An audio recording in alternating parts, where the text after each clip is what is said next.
کہ خانقاہ میں غربت تھی، غریبی کا معاملہ تھا، اور سیدنا ظہور اللہ شاہ چونکہ زمیندار تھے، دولت زیادہ تھی، تو اپنے گھر سے ساز و سامان لاد کر خرد اسراول بمرولی کے قریب میں ہے، بمرولی اور سید سراواں کے بیچ میں تقریباً 20 کلومیٹر کا فاصلہ ہے۔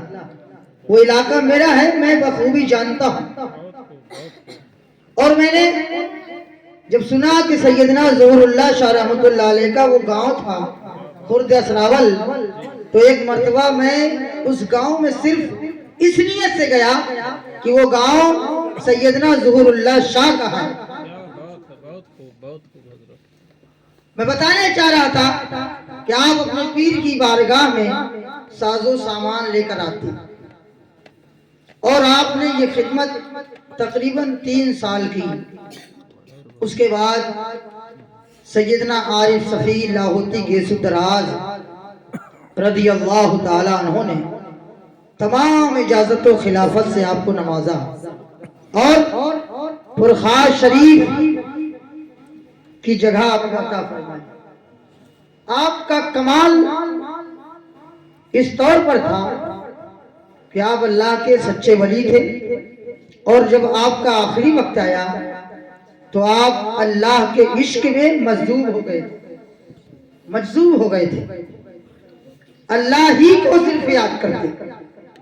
آپ نے اپنا خلیفہ اور اپنا جانشین مقرر فرمایا، حضور سیدنا عمدۃ العارفین خواجہ اسرار ملت حضور سیدنا مخدوم اسرار شفیع شاہ رحمۃ اللہ علیہ۔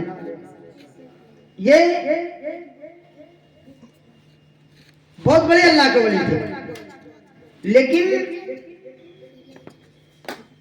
خواجہ اسرار صفی کا جو ہم نام لیتے ہیں، یہ پہچان کس نے کرائی؟ یہ پہچان تمہیں کس نے بتائی کہ یہ اللہ کا ولی ہے، یہ بہت بڑے اللہ کے ولی ہیں؟ یہ پہچان کس نے بتائی؟ تو ہمیں یہ پہچان خواجہ افہام اللہ شاہ نے بتائی، سبحان اللہ، اور ہمیں بتایا کہ ان کی شان کیا تھی، ان کا مقام کیا تھا۔ اور میں آپ کو بتا دوں، جس شاخ میں یہ لوگ آتے ہیں، جس شاخ میں یہ لوگ آتے ہیں، وہ شاخ بڑی مضبوط شاخ ہے، بڑی مضبوط ہے۔ اس میں جو اولیاء کرام ہیں، ان کا اختیار بے مثل و بے مثال ہے۔ میں آپ کو گنا دوں، خواجہ افہام اللہ شاہ کے پیر و مرشد سیدنا دیدار صفی، ان کے پیر و مرشد مولانا حبیب اللہ شاہ، ان کے پیر و مرشد خواجہ اسرار صفی، ان کے پیر و مرشد مخدوم ظہور اللہ شاہ، ان کے پیر و مرشد سیدنا عارف صفی، ان کے پیر و مرشد شہنشاہ قلو اللہ شاہ، ان کے پیر و مرشد سیدنا خادم صفی، ان کے پیر و مرشد مخدوم صفی، ان کے پیر و مرشد سیدنا عبد الرحمن بھولن صفی، ان کے پیر و مرشد مخدوم سعد الدین خیر آبادی خیر آباد شریف۔ یعنی یہ جو سلسلہ چل رہا ہے، بڑا معتبر سلسلہ ہے، اور جو اس سلسلے کے بزرگ ہیں، ان کو اللہ تبارک و تعالیٰ نے وہ طاقت عطا فرمائی ہے کہ جو اس سلسلے کا سب سے بڑا بزرگ ہے، جسے دنیا خواجہ خواجگان خواجہ معین الدین چشتی کے نام سے جانتی ہے، سبحان اللہ، وہ خواجہ معین الدین ہے۔ حضرت سیدنا افہام ملت، خواجہ افہام ملت کہا کرتے تھے کہ خواجہ اسرار ملت کی شان کیا تھی کہ جب آپ اپنی خانقاہ سے نکلتے اور مسجد تک جاتے تو گھاس ہری ہوتی، گھاس ہری کاٹ لی جاتی، اور کاٹنے کے بعد اسے راستے میں بچھا دیا جاتا، راستے میں بچھا دیتے لوگ۔